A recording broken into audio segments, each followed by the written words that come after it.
Hey world, my name is Johnny Randolph, and I am a speaker, a trainer, podcaster, and a renowned Toastmaster. During our last episode, we created a draft, and then we walked away. And now we are back to examine that draft with fresh eyes in order to commence our editing process.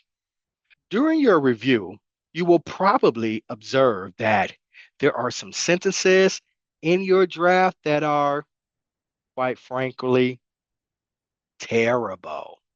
And that is okay. It is our draft, and we're working towards our goal. These sentences that are terrible should be stricken from the record. Just strike them out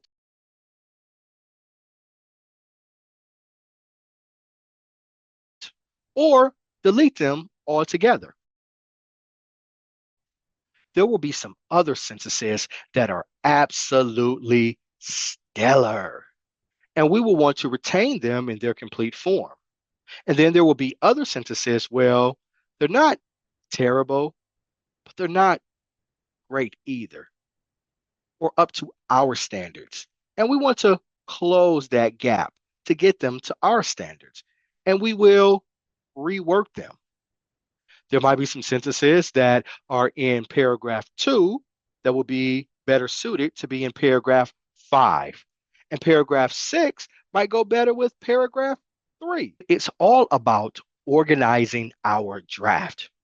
We will also want to take into consideration of time. We may have 15 or 20 minutes of content, but we're only permitted 5 minutes for our presentations. The good thing about having so much content is we have options. The bad thing is we have options.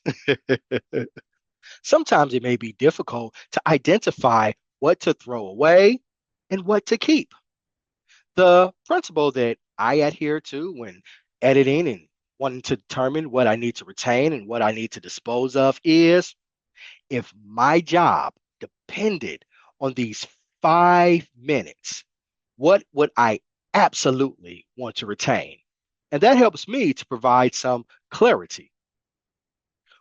The conversational tone, pace that people speak is between 100 to 150 words per minute.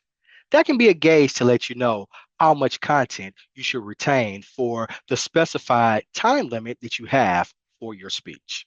You will also want to verify your statistics. Make sure that all your numbers and your facts are right. That is the last thing that you want to do is get in front of a bunch of higher ups and put out the wrong information. But more about that later in further episodes. For right now, we want to ensure that our thoughts are organized, our facts are correct, and we are within the time parameters.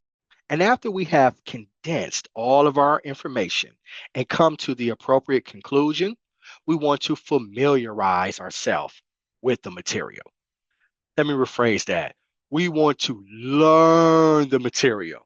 We want to know it from top to bottom, bottom to top, from right to left, from left to right, forwards and backwards.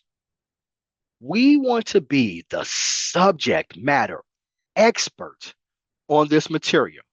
We want to know it so well that nobody in the entire world has a firmer grasp on the content than we do. This can take a couple of hours, several days, a week. Now, take into consideration what the date is to the date of the actual presentation. We want to leave ourselves additional room for something that we're going to discuss later on. We want to know this material better than the back of our hand. And once we are confident, we are certain that we are the subject matter expert for this material, then it's time to walk away. On our next episode, we will talk about what to do with this amazing content that we have developed. Until then, please remember to be your best, be inspired, be great. Peace.